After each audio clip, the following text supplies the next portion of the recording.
wabarakatuh. Alhamdulillah, nahmaduhu subhanahu wa ta'ala hamdan yuwafi ni'amahu wa yukafi'u mazidah. Ya Rabbana lakal hamdu kama yanbaghi li jalali wajhika wa 'azimi sultanika. Subhanaka la nuhsi thana'an 'alaika anta kama athnayta 'ala nafsik. Walakal hamdu walakal syukru 'ala dhalik. Allahumma salli wa sallim 'ala habibina sayyidina Muhammad wa 'ala alihi wa ashabihi wa tabi'ina lahum bi ihsanin ila yaumiddin. Allahumma ya Rabbana ij'alna minal mutahabbina fik wa minal mutazawirina fik wa minal mutajalisina fik wa minal mutaghazilina fik. Innaka anta ala kulli syai'in qadir. Ukhshurna ya Rabbana yawmal qiyamati ma'a zumrati habibika sayyidina Muhammad wa tahta liwa'ihi. Urzuqna ya Rabbana tawbata qabla al-maut wasyahadata 'inda al-maut wal jannata ba'da al-maut. Amma ba'du. Yang kami cintai, kami muliakan para perindu ridha Allah, para pecinta baginda Nabi Muhammad sallallahu alaihi wasallam, hamba-hamba yang dipilih pada pagi hari ini untuk bisa berkumpul di masjid, di rumah Allah yang mulia ini. Dan ketahuilah, Anda dipilih oleh Allah. Anda adalah hamba yang mendapatkan jaminan dari Allah. Man shallal fajr fi jama'atin, barang siapa melakukan salat fajar dengan berjamaah, kana fi dhimmatillah, maka dia adalah dalam jaminan Allah. Para ulama menjelaskan jaminan Allah itu apa sih? Jaminan Allah adalah, kebanyakan ulama mengatakan bahwasanya, semoga panjang umur semua. Jaminan Allah di sini adalah kalau seandainya ada yang meninggal di hari ini adalah meninggalnya husnul khatimah. Semoga panjang umur dalam ketaatan serta sehat walafiat. Ini nikmat besar dari Allah.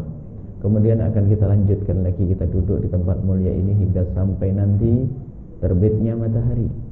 Man shalla fi masjidi jama'atin, barang siapa sholat di masjid berjamaah, fa yaq'udu fi musallahu, kemudian duduk di tempatnya sholat tadi, yadhkurullah, berzikir kepada Allah. Termasuk dalam hal menuntut ilmu adalah seperti hukumi seperti zikir kepada Allah. Hatta tatlu'a asy-syamsu, sampai terbit matahari.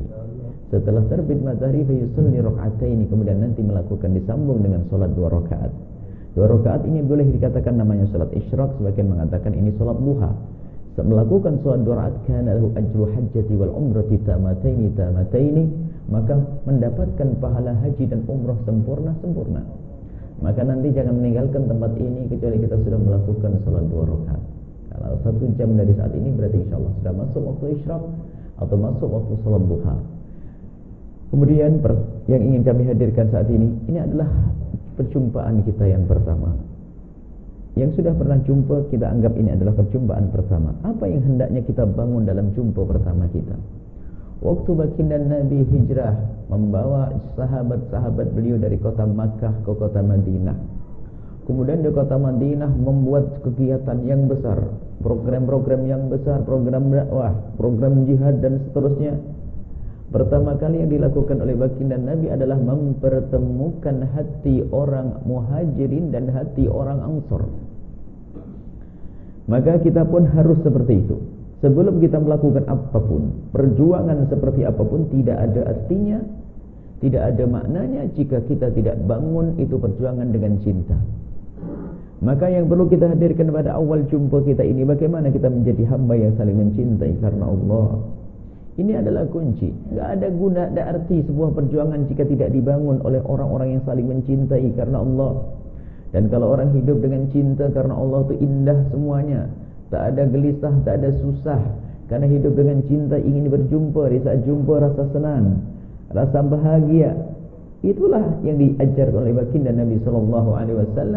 Tapi begitu sebaliknya, jika orang di dalam hatinya dikuasai dengan kebencian, dikuasai dengan dendam, dikuasai dengan permusuhan, lihat mukanya sudah capek, sedih, melihat rumahnya tak suka, melihat keretanya tak suka, lihat ayamnya jalan di depan rumahnya pun tak suka. Ni ayam siapa ni? Akan tapi kalau orang hidup dengan cinta, alangkah indahnya. Itu yang perlu kita bangun, dan itu yang sering dilupakan oleh hamba-hamba Allah. Untuk membangun cinta, dan cinta ini harus, bahkan cinta harus diadakan antara seorang bapak dan seorang anak, termasuk seorang guru dengan seorang murid, sesama kaum muslimin. Kalau orang hidup dengan cinta, yang akan ditemui keindahan bahkan di akhirat. Di padang mahsyar akan menemukan keindahan yang luar biasa. Kemudian setelah itu akan bersama Rasulullah di surga Allah Subhanahu wa ta'ala.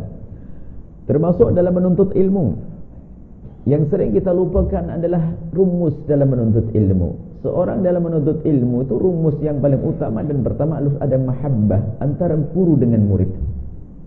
Kalau seorang ustaz mengajar murid dia tidak dengan cinta, maka dia tidak akan mengirimkan hidayah, hanya mengirimkan kesombongan. Maka seorang guru mata Nabi, hati Nabi sangat mencintai murid-murid beliau, sahabat-sahabat beliau. Bahkan cinta Nabi cinta yang tak ada tandingannya. Cinta Nabi tidak ada tandingannya. Bagaimana tidak ada tandingannya? Begitu mencintainya semua sahabat-sahabat beliau, sehingga baginda Nabi setiap malam mendoakan. Bahkan doa Nabi dibarengi dengan derai air mata, dengan tetesan air mata untuk mendoakan orang-orang yang bersama beliau. Seorang guru memandang murid tidak boleh memandang dengan kesombongan. Kalau ada guru memandang murid dengan pandangan merendahkan, maka saat itu pun dia tidak akan bisa mengirimkan hidayah, tidak akan bisa mengirimkan kebaikan. Bahkan bisa saja hidayah yang ada pada seorang guru akan dicabut oleh Allah Subhanahu wa ta'ala. Ini seorang guru dulu. Dikisahkan suatu ketika baginda Nabi bercerita tentang seorang abid Bani Israel. Pada zaman dahulu ada seorang ahli ibadah. Kalau ditanya tentang ibadahnya, tidak bisa dibayangkan. Solat dia tidak pernah putus di tengah malam. Puasanya tidak putus setiap hari. Puasa, solat malam di atas bukit.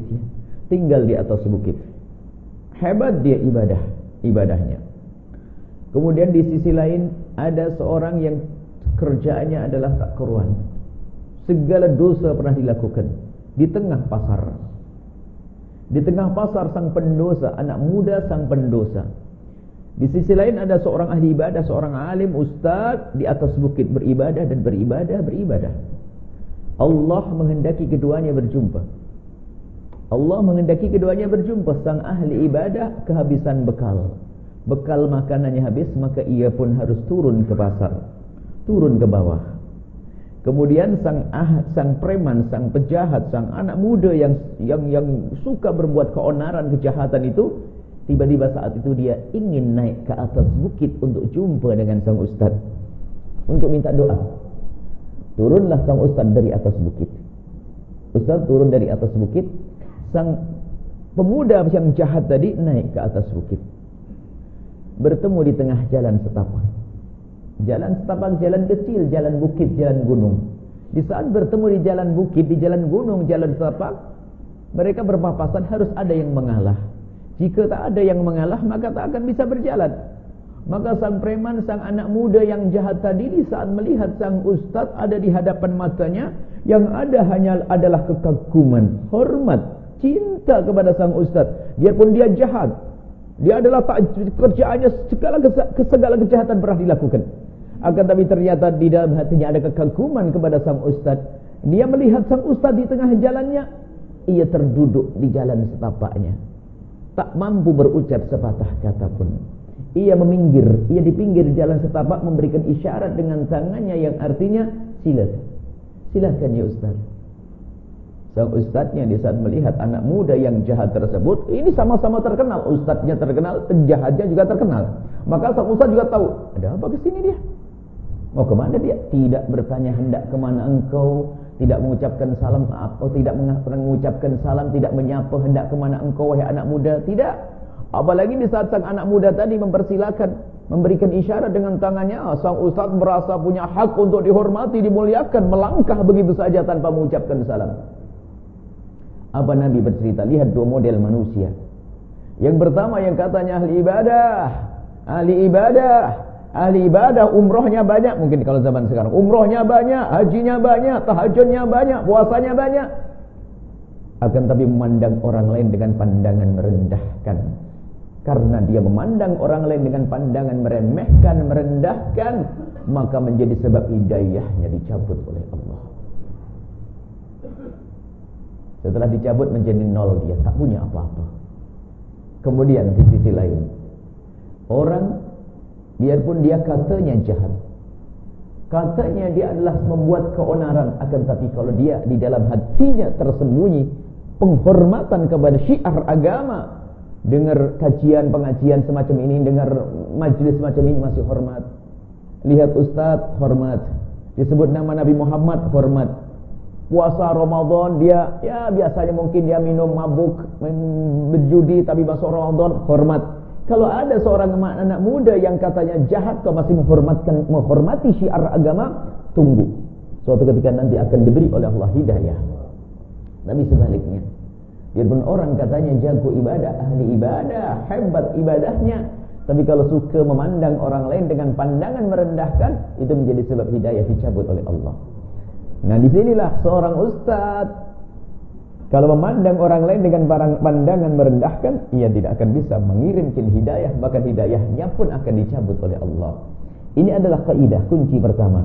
Maka siapapun dari kita yang mengajar orang lain, memberikan ilmu kepada orang lain, hendaknya pandangannya penuh kasih sayang dan cinta, bahkan dengan penuh keyakinan bahwasanya surgaku ada di bawah oleh jamaah. Sama kami pun hadir ke sini bukan kami bagi-bagi surga. Kami tak punya surga, akan tapi kami datang ke Malaysia ini mencari surga. Barangkali surgaku dibawa oleh ibu yang ada di sana. Barangkali keselamatan ada di sana. Semoga kita selamat, tidak ada yang kepleset di neraka nanti. Kalau seandainya kita sudah pernah berjumpa dalam keindahan semacam ini, berjumpa dengan cinta seperti ini, kalau seandainya, semoga tidak ada yang kepleset ke neraka. Semoga tidak ada yang masuk neraka. Kalau seandainya ada semacam ini, kok kalau saya masuk ke neraka, ibu-ibu, bapak-bapak tak akan rela, tak akan tega. Mesti berkata pada malaikat, tolong malaikat angkat Buya Yahya ke surga. Karena pertemuan yang indah. Jadi kita ini bertemu ya untuk itu. Bagaimana kita bisa bergandengan tangan yang erat sehingga tidak ada yang celaka nanti. Sehingga kalau ada yang kepleset, ketarik sama yang lainnya.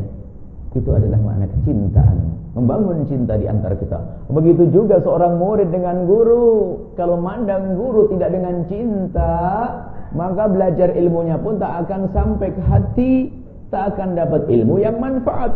Kalau kita memandang guru tidak pandangan kasih, tidak pandangan cinta dan tidak pandangan hormat, tidak akan punya ilmu.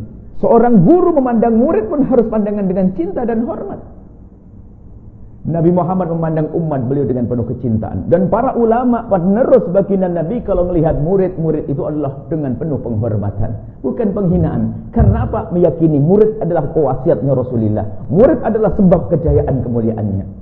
Sehingga kalau memandang para murid, para pelajar-pelajar kepadanya, pandangan hormat guru. Begitu juga seorang murid kalau memandang guru, hendaknya memandang dengan cinta dan penghormatan. Kalau tidak memandang cinta dan penghormatan, enggak akan bisa dapat ilmu. Kalau kita belajar kepada seseorang, biarpun katanya wali kutub, ulama besar, bahkan kalau kita belajarnya dengan Nabi SAW, tapi kalau kita tidak memandang beliau dengan cinta dan tidak memandang beliau dengan penghormatan, maka kita tidak akan bisa menjadi orang yang baik. Akan menjadi siapa? Menjadi Abu Jahal. Abu Jahal itu belajar lagi dengan Nabi, bahkan lebih rajin daripada kita dia. Kita belajar sebulan sekali, seminggu sekali. Abu Jahal setiap ada pengajian Nabi hadir dia. Dia hadir, mendengar, menghafal. Jadi kalau dikatakan Abu Jahal itu juga hafal Al-Quran sebetulnya. Semua hadis Nabi yang diucapkan Abu Jahal juga tahu.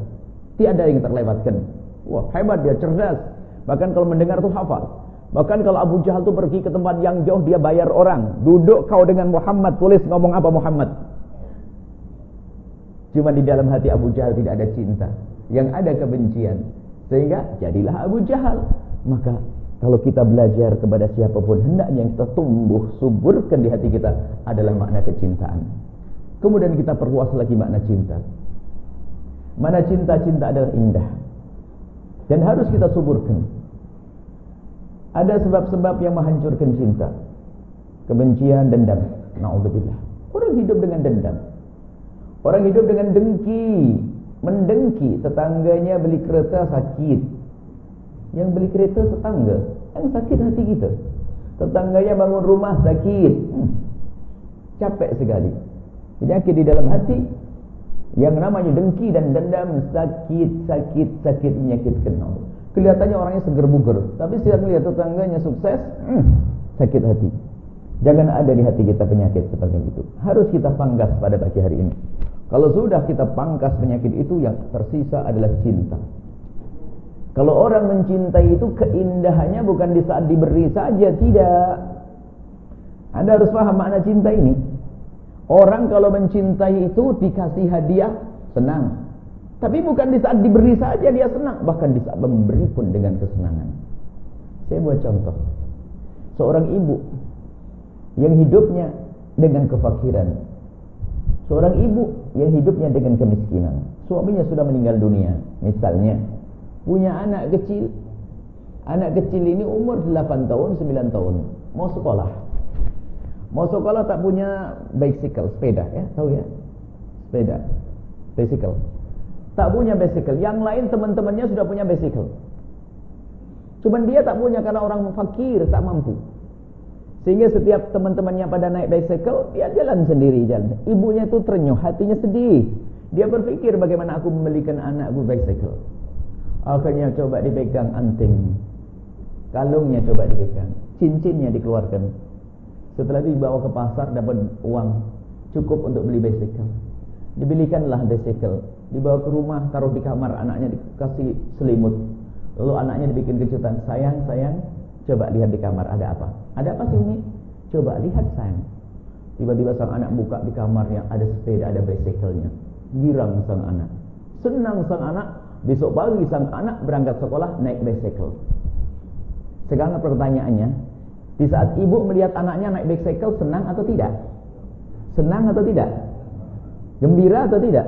Padahal antingnya hilang, kalungnya hilang, cincinnya hilang. Kenapa kok dia bisa senang? Karena ada cinta. Kalau orang punya cinta indah, memberi hadiah dengan penuh kegembiraan. Maka yuk singkat ini, pertemuan kita ini membangun cinta, sehingga sekali kita bertemu tidak akan berpisah sampai di surga. Siapa di antara kita bisa menolong? Di antara kita yang bisa menolong adalah yang selamat dulu nolong yang lainnya. Siap ya? Siap yang selamat dulu nolong yang lainnya. Siap ya? Yang masuk surga dulu nanti minta. Karena ada pertemuan itu indah, dahsyat. Suatu ketika diceritakan bahwasanya di surga itu indah. Di surga itu orang bernostalgia. Tidak tahu bahasa nostalgia ada di Malaysia tidak? Bernostalgia, mengenang masa lalu yang indah. Kalau anda nanti di surga, amin. Kalau kita di surga itu kita ingin jumpa dengan kawan-kawan berbuat baik dulu di dunia. Oh, ini kawan sedekahku dulu, ini kawan aku bangun masjid dulu, ini kawan bercerita indah di surga. Jadi kawan kebaikan itu di surga nanti berjumpa. Setelah jumpa apa? Setelah jumpa nanti bercerita, oh dulu kita bangun masjid di mana ini? Pandan Jaya. Oh iya, kau kasih berapa real? Berapa ringgit? Saya kasih begini. Oh indahnya. Lalu ngomong, ya Allah nyesel saya. Kenapa? Aku cuma kasih 5.000 ringgit. Nyesel, cuma kasih 5.000 ringgit. Terus coba aku bisa kembali ke dunia, akan aku berikan semua hartaku. Wah indah. Nah, ini sebelum lewat ya. Sebelum nyesel di surga, sekarang berpikirlah kebaikan ini. Oh, diskusi begitu, ngobrol indah-indah. Ada satu orang mencari sahabatnya tak ada. Dicari tak ada. Di surga tak ada, di pojok sana tak ada. Lalu tanya kepada malaikat, ada satu sahabatku tak ada, tak aku ketemui di sini. Dijawab oleh malaikat, negeri akhirat hanya ada 2. Kalau tidak di surga, di neraka. Langsung gemetaran dia, takut. Sahabatnya berarti tidak ada di surga, berarti di neraka. Iya, kalau tidak ada di neraka, ya di surga. Kalau tidak ada di surga, ya di neraka. Tanyakan kepada penjaga neraka. Akhirnya bertanya kepada penjaga neraka, wahai malaikat penjaga neraka, aku punya sahabat namanya Fulan. Apakah ada di neraka? Dilihat, iya betul, nama Fulan ada di neraka. Menangis dia dari di surga, sedih dia, lalu minta kepada Allah, ya Allah, demi kemuliaan dan keagungan, sungguh itu sahabatku waktu di dunia. Aku dulu di dunia pernah bertemu sesaat, bukan berhari-hari, bukan berminggu-minggu, bukan berbulan-bulan. Akan tetapi, ya Allah, demi kemuliaan dan keagungan-Mu, aku pernah berjumpa dengan dia sesaat karena-Mu. Bukan karena fulus, bukan karena money, bukan. Tapi berjumpa karena-Mu. Ini kan berjumpa karena Allah. Enggak ada yang bagi-bagi duit kan? Tak ada bagi duit.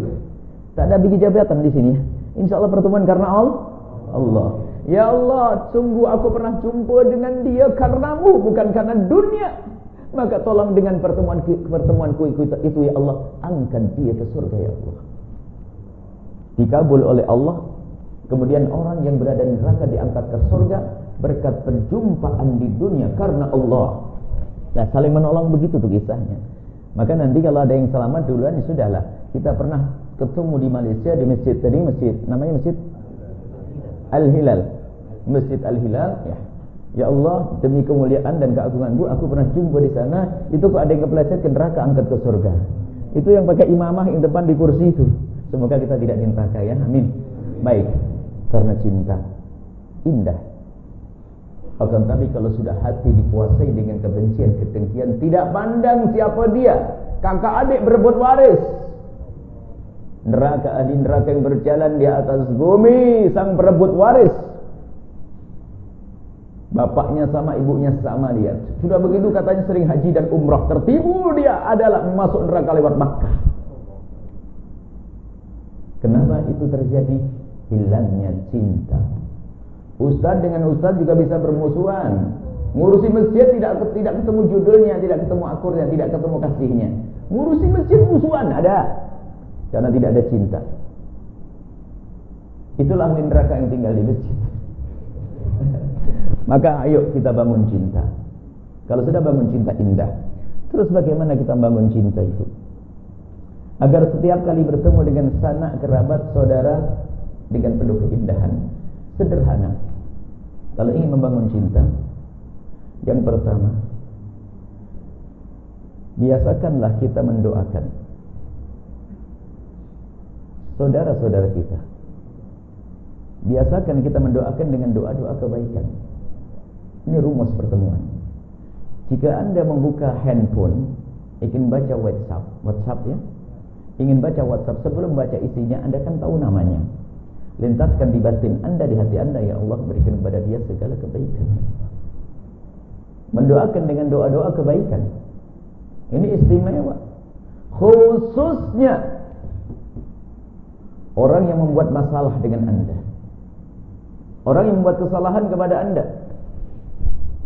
Wah, ini memang ilmu berat hari ini. Yang pinjam uang tak balik-balik tuh, dicari tak jumpa dah. Katanya pergi tapi dia di rumah kelihatan kepalanya.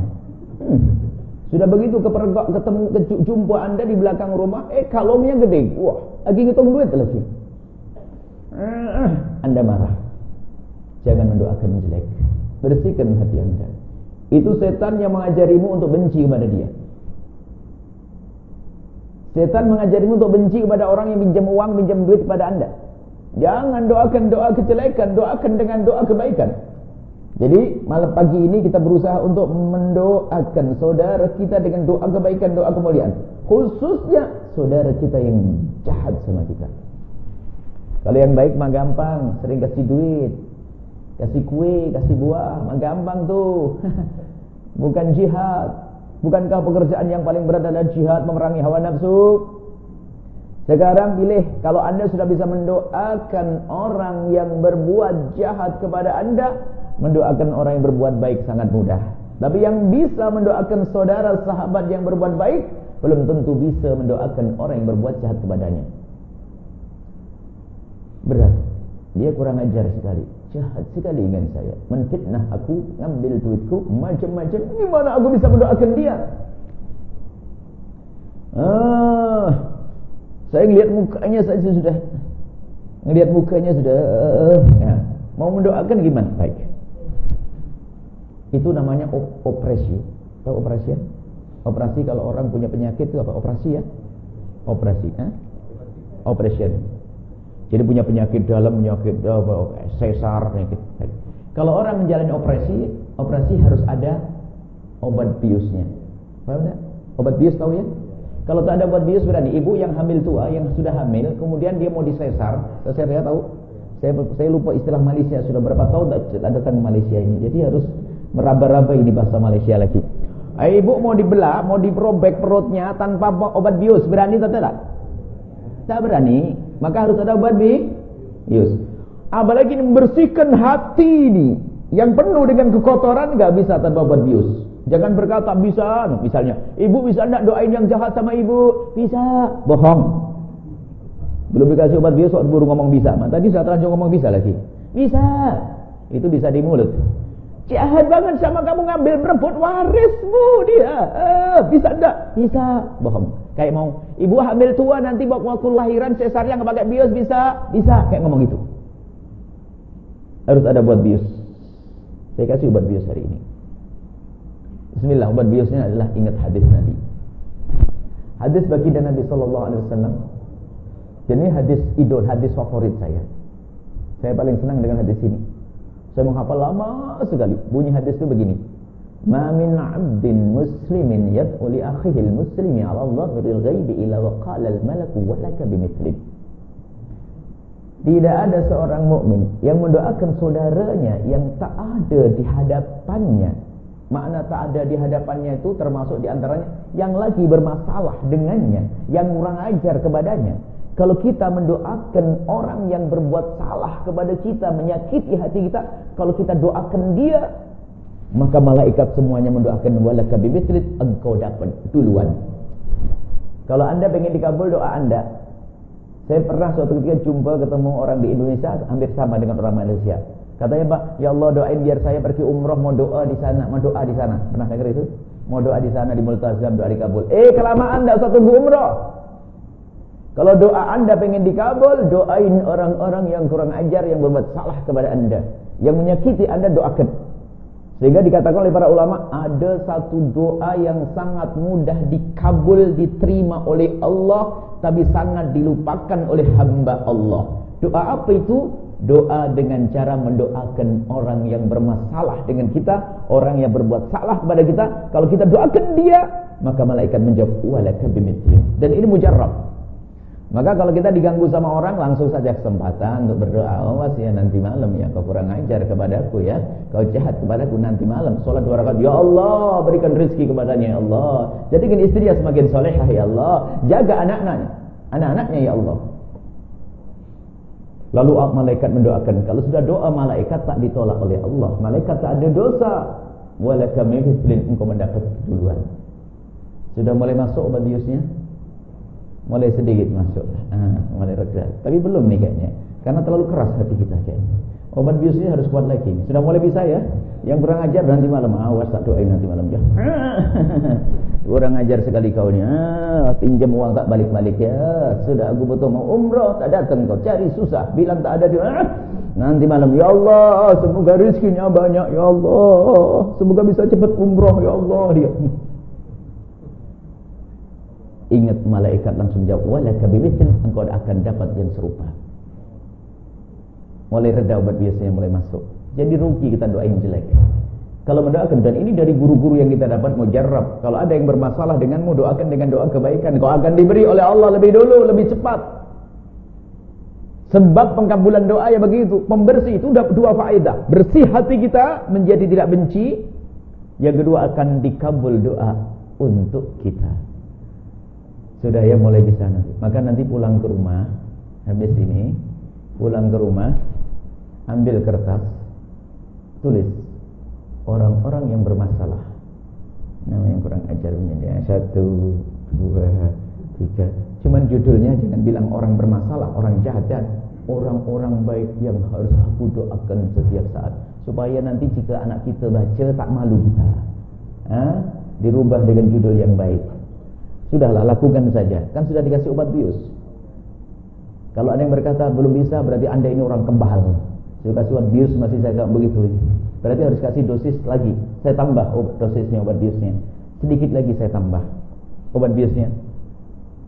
Mungkin di antara kita sudah tidak kuat. Mungkin itu adik kita, saudara kita, jahatnya berlebihan, melakukan segala kesalahan buahnya, sampai kita tidak bisa melihat mukanya. Jangan mendendam. Sampai ada kalau orang, naudzubillah, Jika Anda tergolong orang pendendam ini, Anda rugi. Ada orang kalau sudah marah kepada seseorang, marahnya begini, dicatat. Jam begini, detik ini dia berucap tak sedap. Ditulis. Jam ini, pukul begini, detik ini dia berucap begini. Sampai demi Allah, aku tidak rela, aku tuntut nanti di akhirat. Ada enggak pernah dengar begitu? Serem. Anda pun tak mau ngambil menantu dia. Jadi besan, tahu besan ya? Jadi besan batal deh, orang serem begitu kan, jadi besan, jelek memang, makanya Anda jangan begitu. Ada orang kalau sudah marah, demi Allah, aku tidak rela, tak tuntut nanti di akhirat. Serem banget itu. Tak sedaplah kita duduk dengan dia. Hati jelek. Jangan jadikan besan, batal jadi besan dia. Tak usah jadi menantu, tak usah jadi mertua dia. Bisnis pun batal dia, karena serem dia. Baik. Lalu bagaimana? Sudahlah gini saja. Semarah apapun Anda, mungkin Anda tak sedap jika jumpa dengan adik yang bermasalah, yang ngambil waris, ngambil ini. Kalau Anda marah semarah apapun, Anda bisa berkata begini, "Dek, adikku, awas mohon jangan ketemu aku ya. Abang lagi marah berat dengan kamu nih. Aku melihat mukamu sudah tak mampu.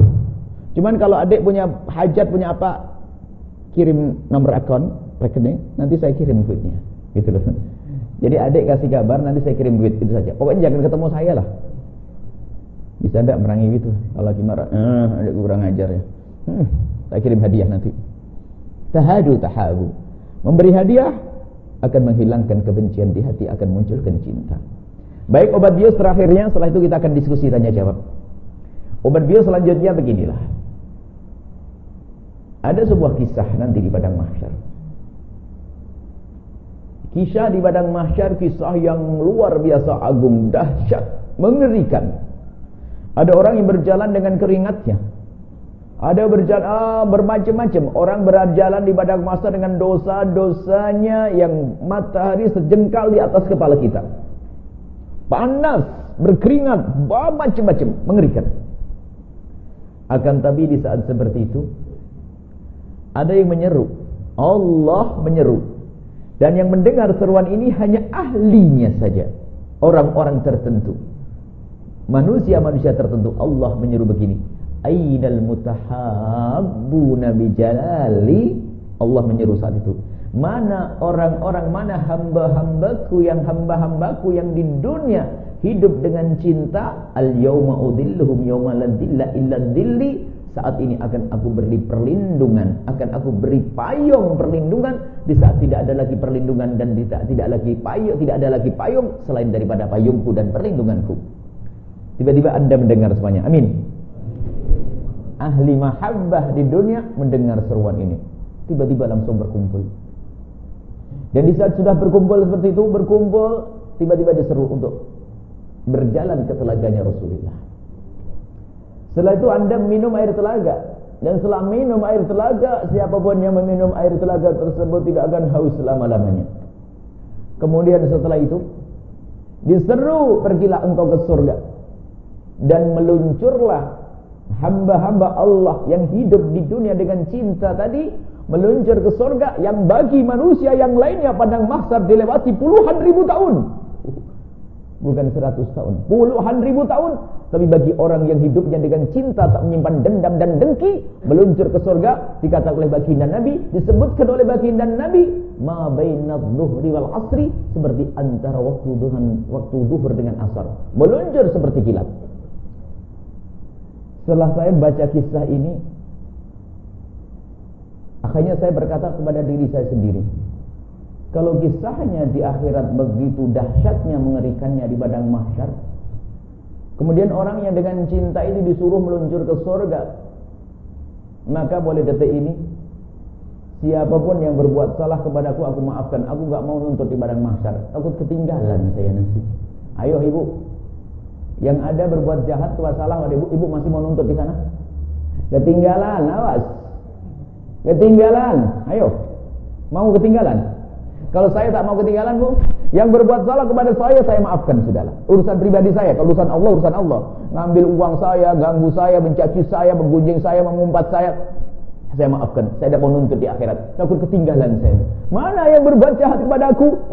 Rombongan pecinta, rombongan orang yang saling mencintai sudah meluncur ke surga. Saya masih mencari. Mana yang jahat kepadaku? Mana?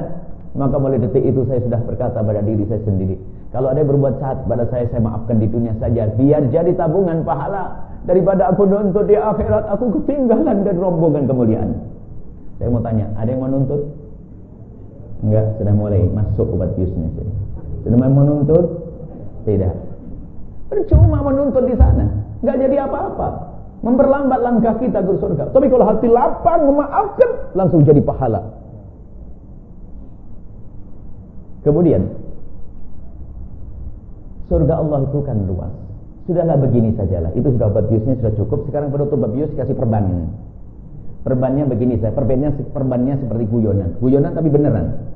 Semarah apapun Anda kepada seseorang, dan mungkin Anda betul-betul marah kepada dia, jangan lupa Anda doakan doa yang baik. Ginilah doanya. Ya Allah, dia kurang ajar sekali. Tahu kurang ajar ya? Dia jahat sekali sama aku ya Allah.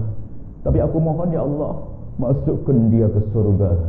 Cuman saya sudah tak sedap lihat muka dia. Tapi saya mohon ya Allah, surgamu kan luas. Dia surga bawah, saya atas ya Allah. Masih tak bisa begitu, berarti bukan ahli surga Anda. Kok pelit masukkan surga orang lain? Kok aneh sekali ini, jahat benar manusia. Surga Allah luas, dia di surga di pinggir sana, kita di tengah sini, sudah. Makanya kalau ada seorang mendoai masuk neraka, ini busuknya manusia. Nabi itu setiap malam menangisi umatnya agar masuk surga. Nah kok kita rela saudara kita masuk neraka, yuk. Selesai obat biusnya. Tuntas, dikasih perban, insyaAllah di surga semuanya. Pulang tak ada benci. Ngapain membenci orang? Capek sekali kita benci sama seorang. Kalau sudah dengan cinta berjumpa indah, Masya Allah, lanah. Yang membenci itu capek. Coba kalau ibu hidup dengan benci itu, datang ke hadir majelis pun tak sedap.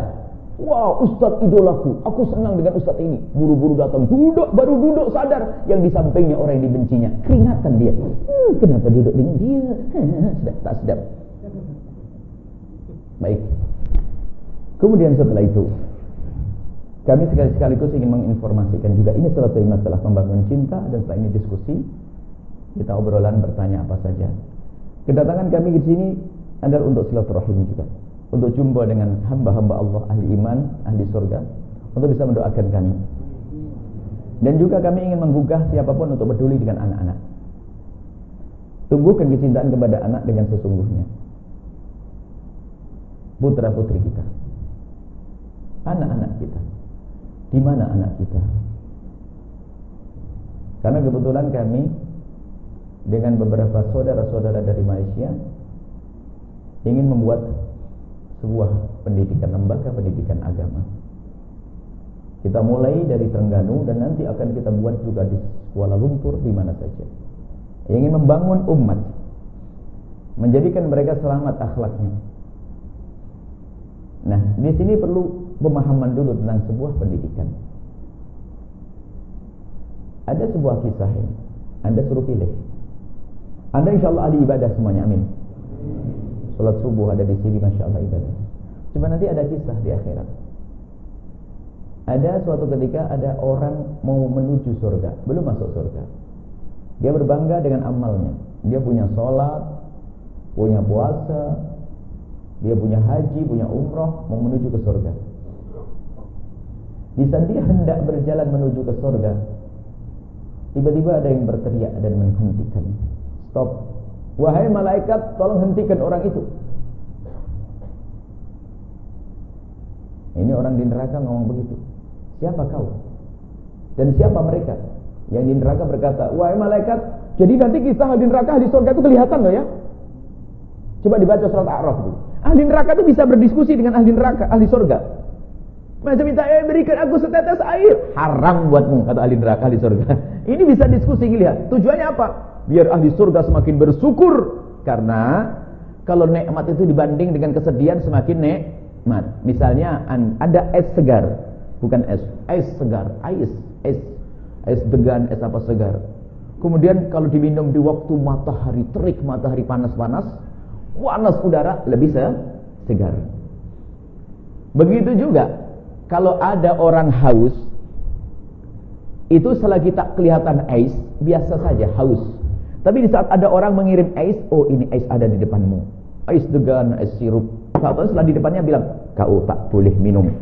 Wah, tambah sedih ya, ada di depannya tak bisa minum. Begitu juga ahli neraka terlihat surga, nikmatnya surga, tambah sedih dia, tambah sakit. Nah ini kisahnya ada yang di neraka berkata, hei malaikat, tolong hentikan orang itu, jangan boleh masuk surga. Apa urusanmu? Sang anak berkata, dia adalah bapak ibuku. Bapak ibuku baik? Iya, bapak ibuku baik untuk dirinya sendiri, sholat malam dirinya sendiri, puasa, ibadah, tapi aku dibiarkan, aku tidak dikenalkan kepada Allah.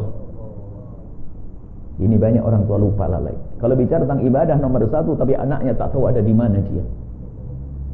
Sekitar malaikat mengadu kepada Allah, ya Allah, ada orang yang katanya ahli ibadah, tapi dia teledor, lupa, lalai urusan pendidikan anaknya.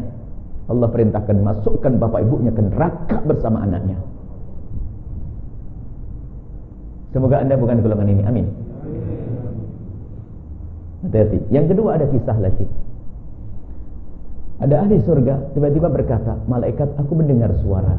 Dijawab oleh malaikat, iya itu suara ahli neraka. Kata yang di surga, aku kenal suara itu. Wahai malaikat, siapa dia? Itu suara orang tuaku, ayah ibuku. Kata malaikat, ya biarin dia di neraka karena dia orang gak benar. Orang banyak salah. Cuman anak yang di surga berkata, wahai malaikat, demi kemuliaan Allah, mintalah kepada Allah untuk diangkat ke surga.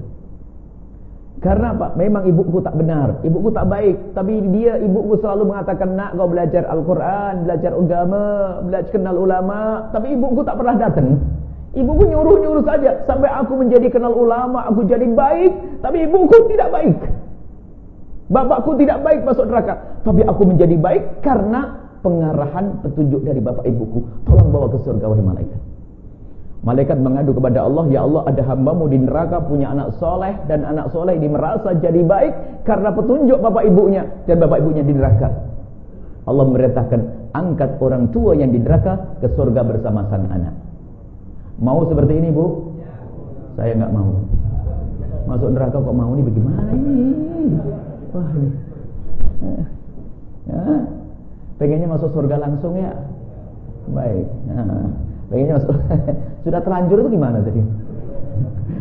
Belum, masih di dunia belum terlanjur masih. Artinya begini, Bu. Ada orang yang seperti itu, ada orang baik untuk dirinya sendiri. Wah, ibadahnya Masya Allah, tengah malam bisa nangis. Tapi di saat mendidik anak-anaknya sudah lemah. Ini banyak ditemukan. Lemah, gak mampu, sehingga anaknya tak sholat. Apalagi zaman ini zaman rosak.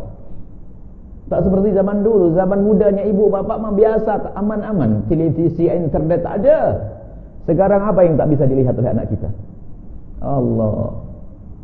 Zaman-zaman rusak. Jangan sampai kita masuk neraka gara-gara anak kita. Anak kita masuk neraka, kita punya amal baik dicebur ke neraka, tak sedap. Tapi juga jangan sampai ibu-ibu, bapak-bapak nyuruh anaknya belajar agama, tapi setelah dia baik, kita diingatkan anak kita marah, tak suka. Ini tak benar. Jadi kalau anak kita belajar agama, kita ikuti omongan dia, kita patuhi dia. Maka disinilah perlunya pendidikan. Banyak orang tua hanya menginginkan anaknya sukses di dunia. Ada tidak orang tua yang bilang begini, yang berkata begini pada anaknya, hai anakku, yang penting kamu sukses berjaya di dunia, setelah mati kau masuk neraka tak apalah nak. Ada tak ada? Tak ada. Tak ada yang berucap seperti itu, tak ada. Secara lesan tak ada, tapi banyak perilakunya hamba-hamba Allah itu kayak gitu ngomongnya. Kalau ngomong dengan lesan tak ada, tapi perilakunya, mana buktinya? Kalau sudah sekolah cari dunia, dikasih biaya buat. Tapi sekolah agama, malas lemah. Sekolah agama, mau jadi apa kau nanti? Tak berucap dengan lesannya. Akan tapi diam-diam tidak memilihkan anaknya untuk kemuliaan. Sekarang kita harus rubah cara berpikir kita. Anak kita boleh sukses dunia, dia menjadi seorang pakar handal dalam ilmu apapun, tapi jadikanlah dia anak yang ahli sujud, yang selalu wajahnya basah dengan air wudu, Yang sebentar-sebentar dia membuka mushaf membaca selembar Al-Quran. Di malam hari dia bisa menangis, itulah anak-anak Anda. Kenalkan kepada kemuliaan.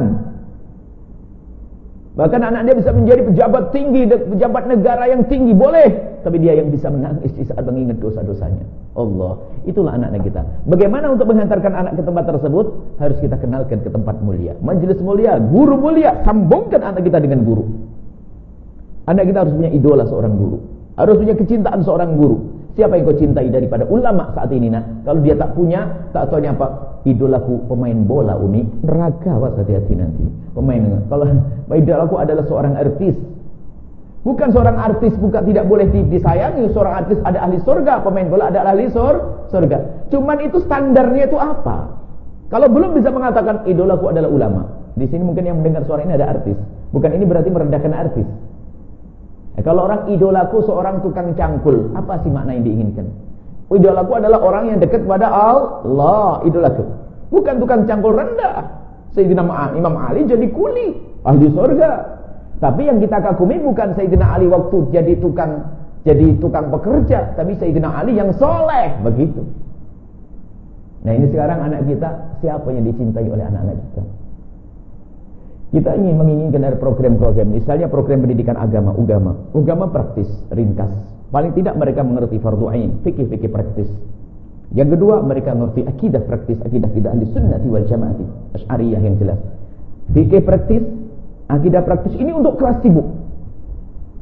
Bukan kelas tafakuh yang mencetak ulama. Mencetak ulama ada babnya beda.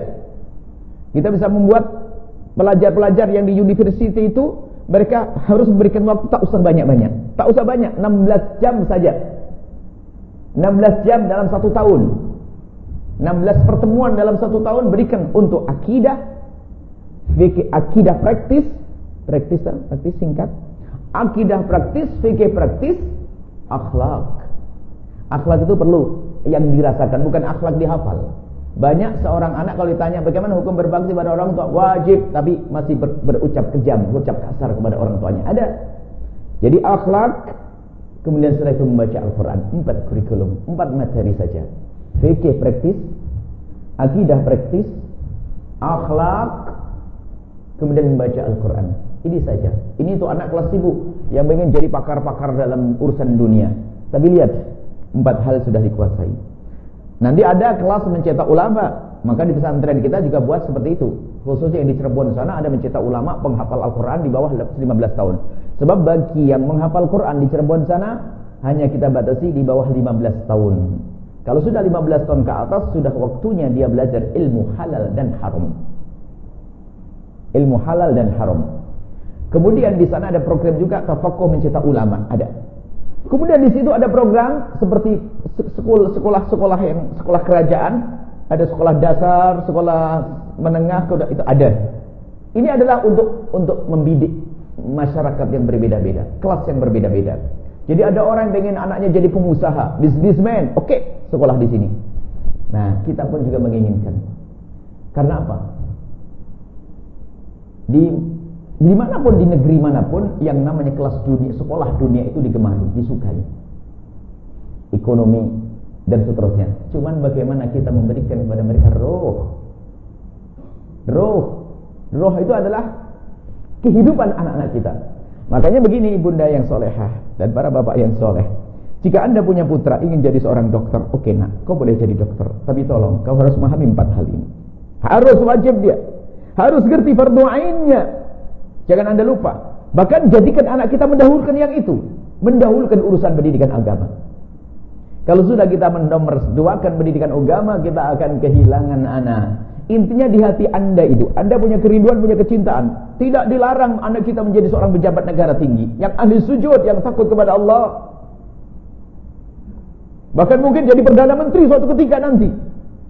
Tapi ingat, yang takut kepada Allah, yang bisa menangis di tengah malam, yang khusyuk dalam sholat, yang fasih membaca Al-Quran, yang hatinya bersih, itulah anak-anak anda. Itu perlu pendidikan. Bukan anda biarkan begitu saja liar sekolah tanpa ada pendidikan. Tak bisa. Maka inilah yang perlu kami hadirkan di sini. Kita ingin membuat program-program, khususnya di Indonesia sana. Ada program tafakuh mencetak ulama, ada. Dan mencetak ulama itu pun tetap kami arahkan ke dunia akademi, sehingga nanti akan keluar sarjana-sarjana S1, S2 atau bahkan PhD-nya nanti adalah seorang yang ahli syariah yang hebat gitu. Kemudian setelah itu kita juga menghimbau anak-anak untuk bisa menjadi dokter, itu lewat jalur yang berbeda. Intinya bagaimana? Intinya begini, wahai hamba-hamba Allah, kami rindu Anda itu punya kerinduan untuk mensukseskan anak di dunia, itu jelas. Tapi jangan sampai anak Anda hanya sukses dunia, harus sukses akhirat. Dialah yang bisa melihat wajah Anda dengan tetesan air mata karena kecintaan kerinduan kepada Anda. Dialah anak yang tidak berani mengangkat suara di depan Anda karena mengangkat suara bagi dia adalah kurang ajar. Wah, kalau Anda punya putra semacam itu indah sekali. Melihat orang tuanya dengan penuh kasih sayang dan cinta, bangga Anda di dunia sudah bahagia sebelum di akhirat nanti. Tapi ini orang tua yang Masya Allah dihukum oleh Allah di dunia sebelum di akhirat, punya anak biasa tolak pinggang, angkat suara, kalau minta uang, minta duit adalah dengan kekasaran. Yang salah siapa? Yang salah orang tuanya di dalam didik anak-anaknya. Sebelum terlambat, ayo kita berpikir tentang pendidikan. Dan insya Allah kita akan menghimbau anak-anak kita yang dari Malaysia. Banyak pelajar-pelajar Malaysia yang ada di Indonesia sana, dan insya Allah mereka akan kembali ingin melanjutkan apa yang saat ini kita bincangkan. Alhamdulillah anak-anak kita yang ada di Indonesia, pelajar-pelajar Malaysia ada di Indonesia, ada beberapa pelajar, dan insya Allah mereka akan kembali, akan melanjutkan program-program kita yang kita bicarakan tadi. Dan insya Allah di Terengganu dalam waktu singkat kita akan mencoba eksperimen untuk kelas dasar anak-anak kecil. Karena di Jawa kita ada metode menghafal Al-Quran praktis singkat dengan kuat. Mereka bisa menghafal Al-Quran dalam waktu singkat, kemudian harus kuat. Kalau menghafal Al-Quran tidak kuat itu menyiksa sang anak. Ada orang hafal Quran 30 juz tapi setengah hafal. Nah ini repot. Kalau orang hafalannya tak kuat, itu susah belajar yang lainnya. Karena begini, secara psikologi, di saat hafalannya tak kuat, dia mau belajar ilmu yang lain, takut hilang hafalannya. Di saat mau menguatkan hafalannya, takut ketinggalan ilmu yang lain. Stres. Makanya di anak-anak kita nanti ada proses belajar menghafal Al-Quran terlebih dahulu, setahun. Kalau bisa kurang setahun ada. Setelah itu masuk karantina. Tahu karantina ya? Karantina itu dimasukkan kelas khusus, ditempatkan yang sunyi, sedap, sejuk, indah. Mereka untuk menghafal tidak boleh lebih dari 1 tahun. Setiap hari mereka mengulang Al-Quran 10 juz. Anda bisa lihat program ini ada di Batam, ada di berbagai banyak di Indonesia kita buat program itu. Mereka dalam 1 tahun sudah menghafal Al-Quran. Kemudian setelah itu mereka harus masuk riyadhah. Riyadhah itu setiap hari menghatamkan Al-Quran sampai 40 kali. Sehingga hafalan Quran itu kuat betul. Baru mereka belajar ilmu yang lainnya di bawah 15 tahun. Kemudian setelah itu mau jadikan dokter, insinyur, suka-suka Anda. Menjadikan ulama, sudah kita siapkan. Nah, inilah program-program yang ingin kami hadirkan. Dan insya Allah tahun ini akan dibuka di Terengganu. Insya Allah, jika Anda punya tetangga, kalau Anda punya anak sudah terlanjur besar, jadikan saja donaturnya lah, pejuang-pejuangnya saja. Tapi kalau masih anak-anak kecil, bisa. Tentunya anak ini di usia 12-an tahun. Supaya kedewasaannya sudah ada, 12 tahun, beri waktu 2 tahun. Kemudian masalah sijilnya nanti bisa saja diatur bagaimana Malaysia, saya tidak mengerti itu. Kemudian setelah itu diberi akhlak, diberi yang lainnya, ilmu-ilmu yang lainnya. Itu adanya di Terengganu, di Kemaman insyaAllah. Dan kami serukan kepada siapapun, barangkali ada saudara-saudara yang di Kuala Lumpur atau di Selangor ini yang punya keluangan rizki, ayo kita membuat pesantren, membuat sekolah di sini. Yang ngurusi adalah Anda semuanya, pengurusnya adalah Anda semuanya. Cuman komando kita yang buat, peraturan kita yang buat. Kita datang untuk itu, bukan sekedar untuk dakwah sana kemari. Kalau ceramah sudah banyak yang berdakwah, tapi ingin mengajak, membuat sesuatu yang abadi sampai nanti di akhirat. Santren-santren dengan program-program yang jelas. Kalau Anda ingin tahu, ayo pergi ke Cirebon. Saya sudah lama nggak ceramah keliling. Itu ceramah yang Anda lihat barangkali itu di rumah, saya di pondok itu. Saya tidak kemana-mana. Saya di pondok saja ceramah ke sana kemari. Ini ke Malaysia, ini karena kami ingin kunjung ke Kemaman, maka mampir di sini. Alhamdulillah silaturahim. Kalau sudah kita ketemu hari ini, kalau ilmu hari ini bermanfaat, sudah cukup bertemu sekali. Karena hatinya terus sambung. Semoga Allah mudahkan kita untuk jumpa dan jumpa dalam kebaikan. Sampai di sini saja insyaallah. Yang mau ditanyakan silahkan. Wallahu a'lam bishawab. Ada 15 menit untuk bertanya. Ada Pak? Ada?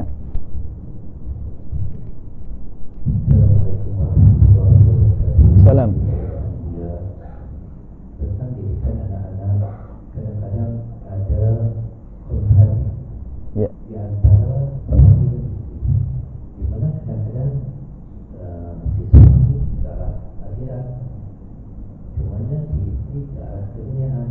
Ada masanya si suami ke arah keduniaan, istri ke arah akhirat. Jadi ada konflik dalam diri itu yang menyebabkan berlakunya perkara-perkara yang tidak sepatutnya, yang menyebabkan anak itu tidak terdidik.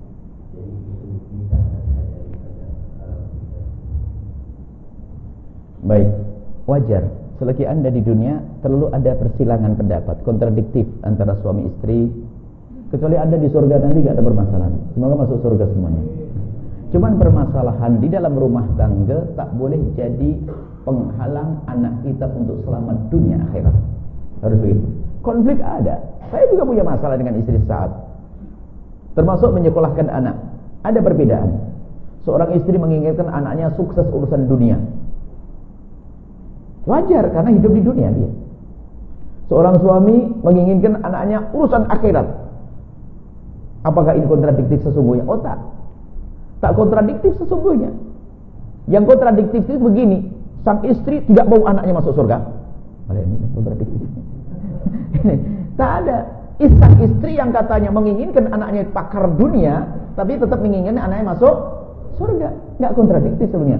Tinggal digabungkan. Cari school yang di situ ada pendidikan surga, di situ ada pendidikan dunia. Seperti kita buat di Cirebon juga begitu.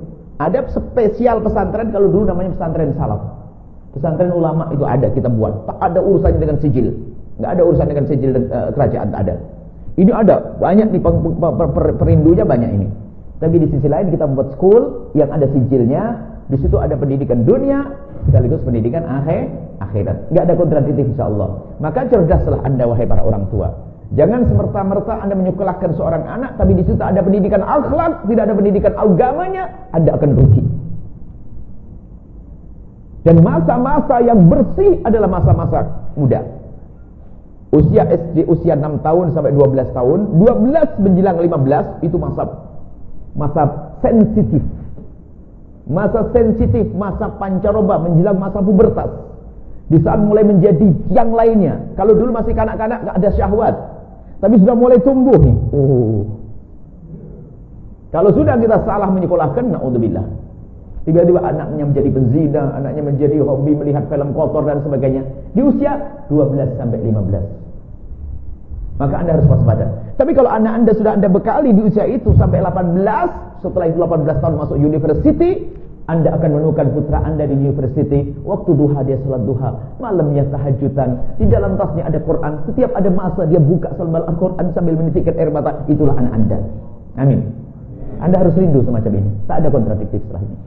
Pilih sekolah, tapi ingat yang akidahnya yang benar. Pengen sekolah agama tapi akidahnya sesat, Anda rugi, hilang. Sebab banyak sekarang sekolah agama akidahnya sesat. Anda masih hafal ini enggak kira-kira? Allah wujud, idam, maka terus mukhalafatu hawa, itu sama ciri akidah benar itu saja. Jadi kalau sekolah tersebut masih mengajarkan yang demikian, biarpun dengan caranya beda, insyaallah masih benar. Ini hati-hati, contoh saja ini. Baik. Ada lagi? Sudah hampir.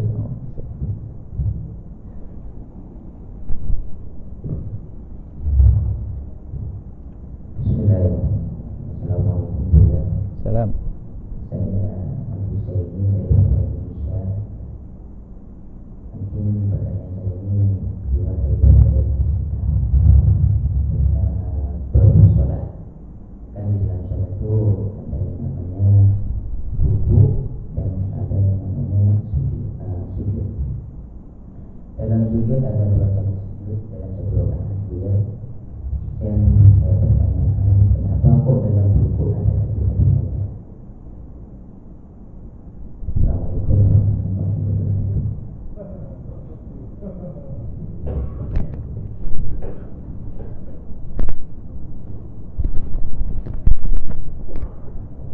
Baik.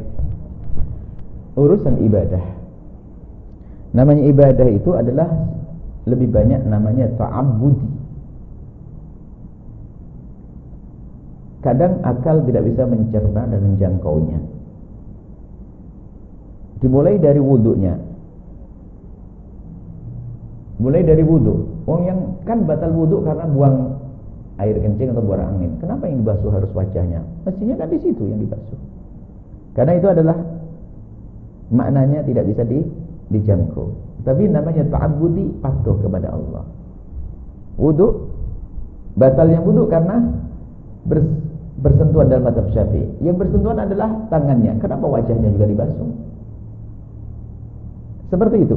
Nah, dalam sholat pun juga demikian. Dalam sholat, kenapa rukuk sekali, sujud 2 kali? Mungkin ada bertanya, kenapa sujud 2 kali kok tidak sekali?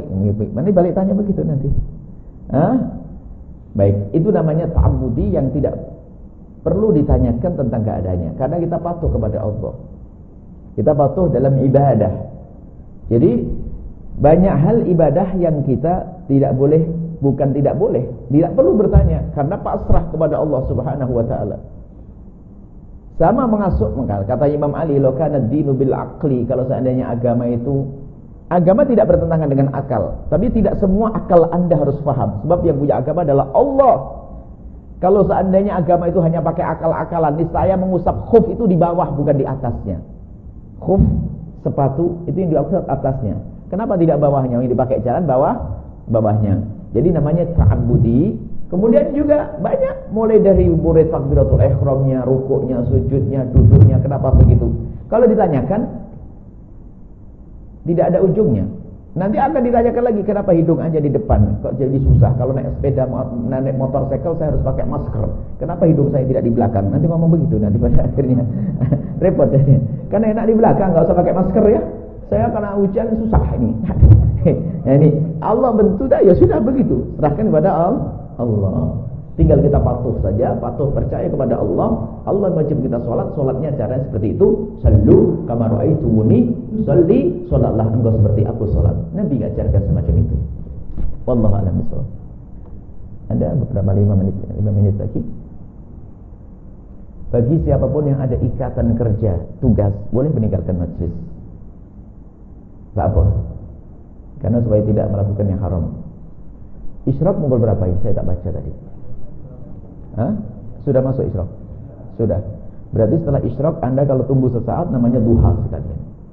Sholat duha, semua sholat sunnah itu lebih bagus dilakukan di rumah.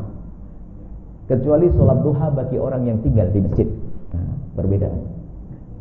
Semua sholat sunnah lebih baik dilakukan di rumah. Kecuali sholat duha bagi orang yang tinggal di masjid. Maka Anda jangan pulang kecuali Anda sudah melakukan sholat duha kalau bisa. Ada lagi satu? Cukup insyaallah dengan doa. Bismillah. Jumpa lagi hari ini siang di mana kita? Siang di mana? Masjid Al Khairat. Taman Sri Gombak. Taman Sri Gombak Selangor. Kuliah duha. Kuliah duhur. Malam di mana? Malam di Masjid Alam Syah, Jalan Kudu. Kalau saya rindu jumpa Anda, tapi Anda tak tahu saya, apakah rindu jumpa saya atau tidak? Ini pertanyaan tantangan, kan baru saja bicara cinta kita. Kalau saya rindu jumpa Anda, tapi Anda tak tahu, apakah Anda rindu jumpa saya atau tidak? Bismillahirrahmanirrahim. Alhamdulillah rabbil alamin. Allahumma salli ala sayyidina Muhammad wa ala sayyidina Muhammad. Irhamna wa la tu'adzibna, wa'ansurna wa la taqdulna, wa'afina wa la tumritna, wa akrimna wa la tuhinna, wa athirna wa la tuthir alaina innaka ala kulli syai'in qadir. Allahumma ya Allah, pandang kami, lihat kami dengan kasih sayang dan cinta darimu ya Allah. Dan mohon kami beri kasih sayang dan cinta di antara kami. Jadikan kami hamba-hambamu yang saling mencintai karenamu ya Allah, saling menyayangi karenamu ya Allah. Jauhkan kami dari benci kepada sesama kami. Jauhkan kami dari dendam kepada sesama kami. Jauhkan kami ya Allah dari kebencian kepada sesama kami ya Allah. Ya Allah, jauhkan kami dari ngiri dengki kepada sesama kami. Dan kami mohon ya Allah, jika ada orang berbuat salah kepada kami, jika ada orang berbuat dosa kepada kami, jika ada orang zalim aniaya kepada kami, menfitnah kami, menggunjing kami mohon ampuni dia ya Allah, kerana dia umat kekasihmu Nabi Muhammad. Ampuni dia ya Allah. Sungguh kami tidak ingin menyisakan dendam di hati kami ya Allah. Sebesar apapun kesalahan yang ia lakukan, ia adalah umat kekasihmu Nabi Muhammad. Kami tidak rela jika dia masuk neraka-Mu. Ampuni dan berikan kesadaran agar tidak berbuat zalim dan tidak berbuat jahat lagi kepada kami.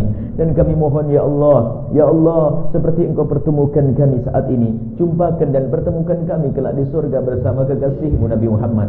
Ampuni orang tua kami dan guru-guru kami, berikan kasih sayang-Mu kepada mereka semua. Dan kami mohon ya Allah, anak-anak kami pandang mereka dengan kasih sayang dan cinta ya Allah. Jadikan anak-anak kami anak-anak ahli surga ya Allah. Dan berikan kepada kami kekuatan untuk membimbing anak-anak kami.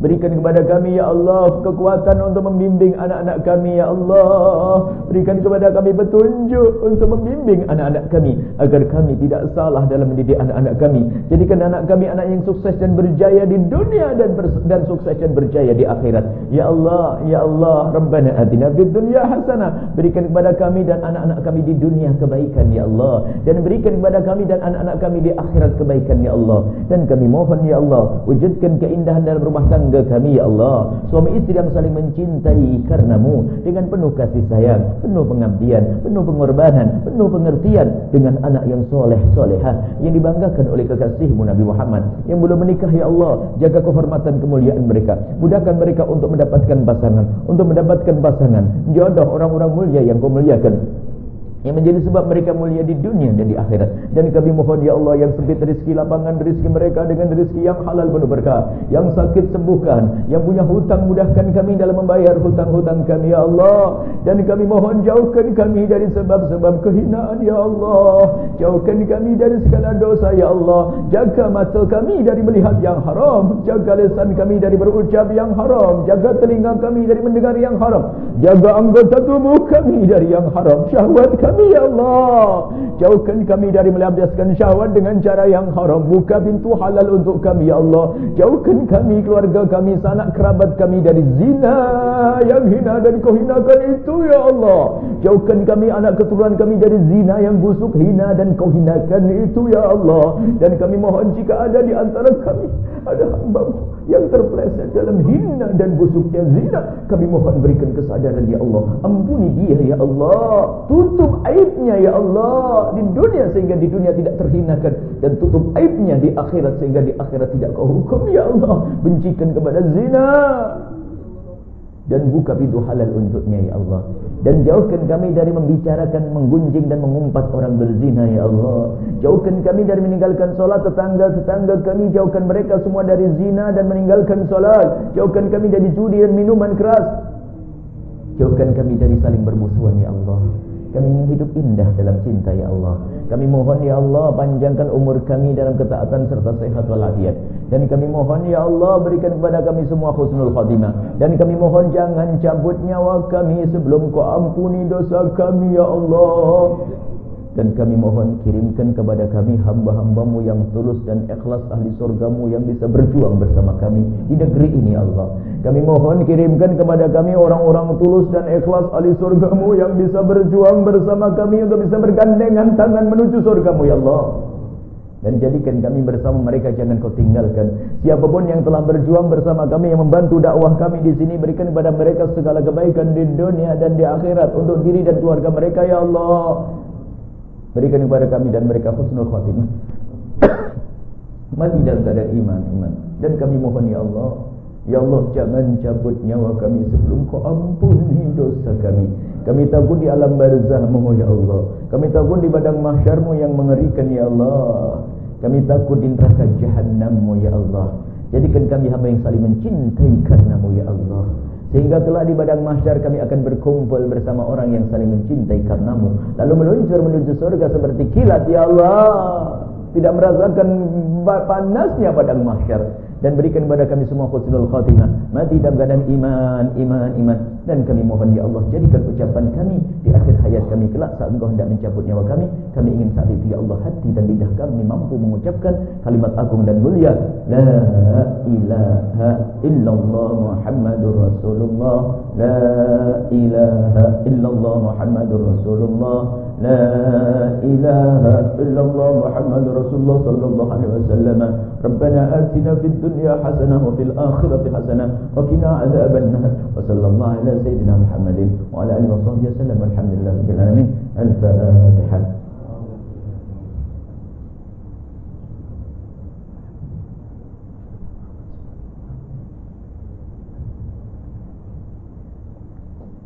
Terima kasih, mohon maaf, mohon doa selalu. Wabillahi taufiq wal hidayah. Assalamualaikum warahmatullahi wabarakatuh.